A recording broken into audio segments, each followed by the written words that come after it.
All right, so hi everyone. I just wanted to give you a little tutorial on how you can take the math ISAT practices that the state puts on their website and then put them into Skyward in such a way so that the kids can just go through, uh, take the multiple choice portion, and then that way you can go through and kind of assess them, prepare them, and even at the end I can show you a little way that you can see which questions were the most missed in your class. So here's kind of how you're going to do it. I've got Sarah's grade book sitting right here, so what I'm going to do is just go into my grade book, and I'm going to click on a math class. And then what I'm going to actually do is go into Other Access, and I'm going to go to Online Assignment Templates. The reason for this is you first have to copy a test from another teacher before you can assign it in your class. So I'm going to go to Online Assignment Templates. And then what I'm going to do actually here is make sure that the number of records says 1,000. We want to get all of the ones in here, otherwise it'll miss some of the tests that we have. So make this 1,000, click Apply Filter, and what's going to happen is it's going to take a little while to come up with all of these. In fact, I think for some reason we're having a little issue here. I'm going to just click that.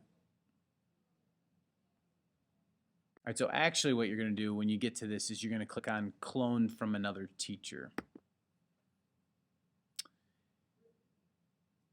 And then when that happens, and you want to make sure that that filter is up like at 1,000 or something like that, you're going to get a listing alphabetically of all the test names. Here's what I'm going to suggest you do.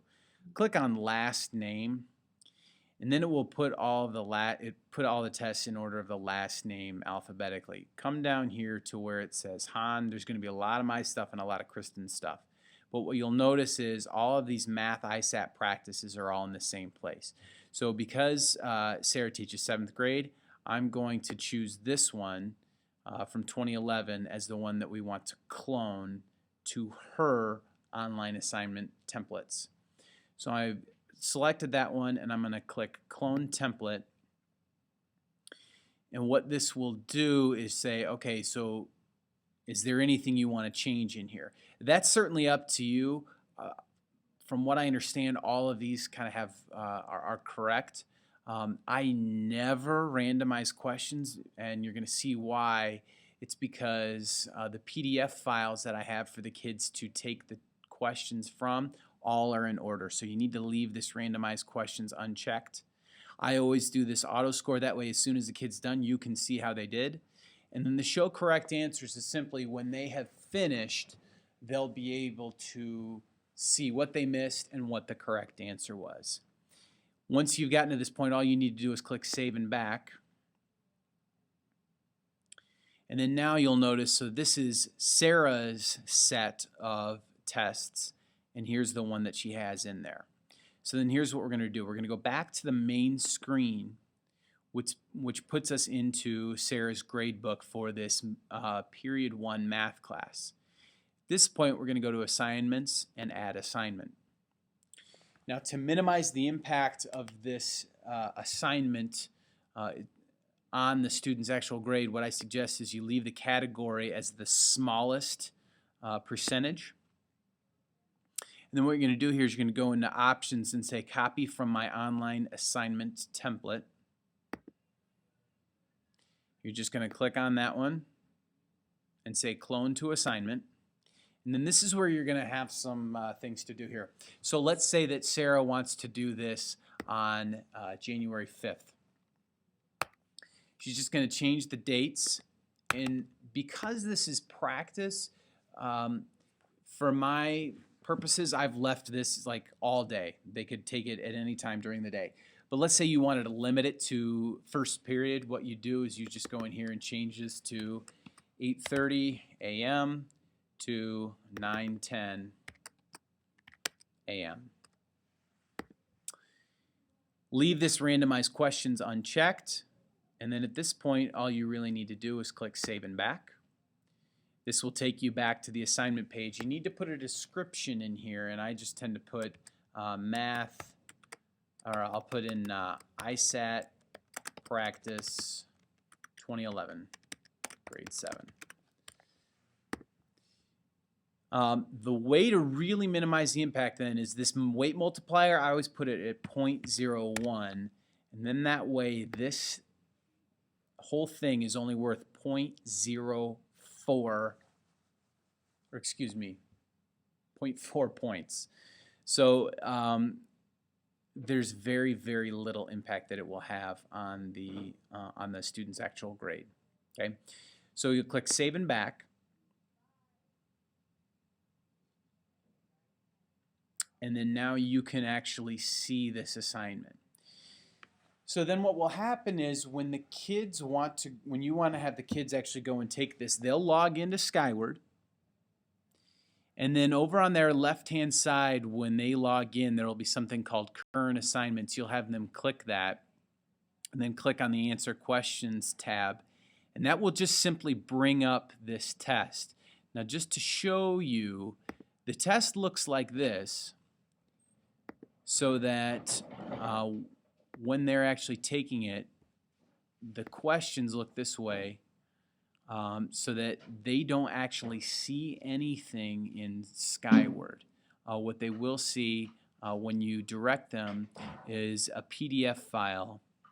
So it'll just say question 1 right here, and they'll have to pick A, B, C, or D. Here's how you get them to see the actual test. So what I'm going to do is I'm just going to open Safari. It can be any web browser. It doesn't matter which one. But what you're going to do is you're going to take them to this website, mrhahn.net, mrhahn.net. You'll have them go there. And once that page loads, you're going to direct them to this link here that says Math Skills Interventions. So you'll click on that, and what you'll see is here is a listing of the different PDF files that the state gives for the ISAT practice. So because this was grade 7, 2011, I'm going to click here if I'm the student, or you as the teacher can also look at this.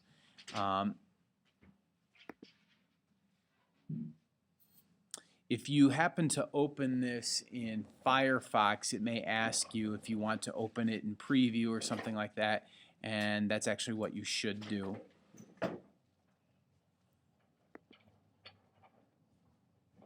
What you could also do is in Firefox, I'm just going to open a new window, or here we go, we finally got it to load in Safari. So what they'll do is here they're looking at number 1, which was another way to write 7 cubed plus 5 to the 4th. Well, so the answer here is B. So what they'll do here is in question 1, they'll click B, and that's correct here. Okay. Now, of course, this is what it looks like on your end.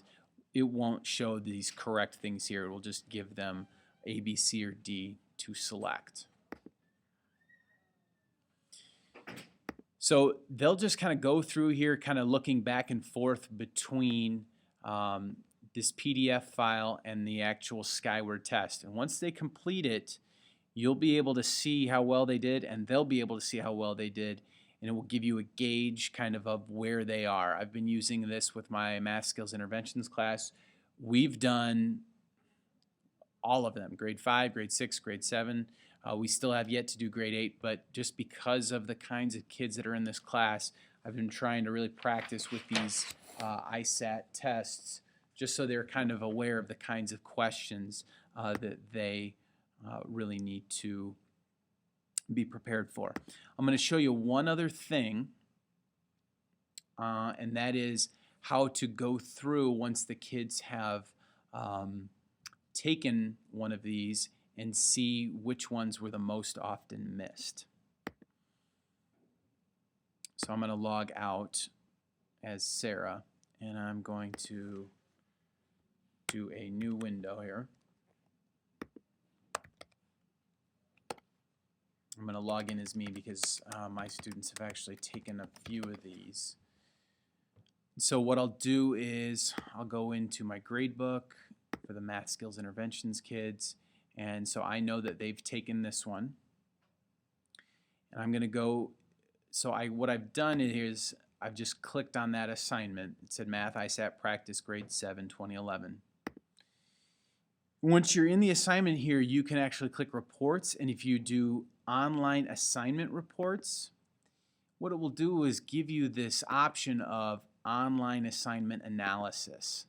And I'm going to say only print students who got answers incorrect. And here's the nice thing about this. When I click Print now, it's going to queue this up into their little line for printing these over at the ad building. And then once it's finished and says Display Report, what will pop up is a PDF analysis of all the questions that were missed by students. So as this pops up, I know, okay, 3 kids missed this particular question. On question 2, only this student missed it. So it's kind of a nice way to know, okay, this one, all 6 of them missed it. I really need to talk about this question and get it correct in their heads. Okay, so that's just a way that you can use what Skyward gives you to analyze what you really need to hit as far as questions on the ISAT practice. So that's pretty much it. I know it was quick. If it doesn't make sense, if you still need help, please come and find me. I'd be happy to help you. I'm off 4th period in the lounge. I'm off 8th period as well. If you want to come and see me after school, just shoot me an email during the day and I'll probably be able to make time for that. It's not a big deal. So just let me know. Thanks.